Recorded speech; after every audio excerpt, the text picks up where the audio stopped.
6 միլիոն դոլար, դա որ այս կետում կանգնենք, ձեր ասած ճոխ միջոցառումն է,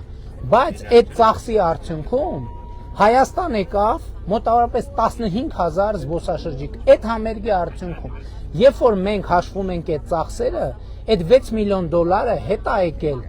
այսինքն գնացել է փոքր եւ միջին եւ խոշոր մարդիկ մտել են հաց են կերել, տրանսպորտ տաքսի են նստել եւ այլն, եւ այդ ամեն ինչի արդյունքում հարկեր են գեներացվել, եւ դրա արդյունքում է, այդ թվում դրա արդյունքում է, որ մենք հնարավորություն ենք ստացել ձեր թոշակը այս տարի ավելացնենք, որովհետեւ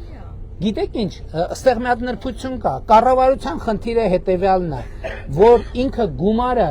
այն ճանապարհով հասցնի թոշակառուին, որ այդ գումարը ճանապարհին նորից գումար բերի։ Եվ դա շատ կարևոր նրբություն է։ Եվ նաև տեն ծախսերի արդյունքում է, որ բոլոր միջազգային ներդրումը, այո։ Եվ այդ ծախսերը բոլորը իրանց էֆեկտը ունենում են, իրանց էֆեկտ այլ բան, որ այդ ծախսերը արվեն որակով։ Հիմա ասենք օրինակ, եթե արդյունքում ստացվեց, որ Ջենիֆեր Լոպեսի համերգը ոնց որ թե ավելի մեծ արձագանք ստացավ, քան կստանար Սնուփ Դոգի համերգը։ Ես նկատի ունեմ,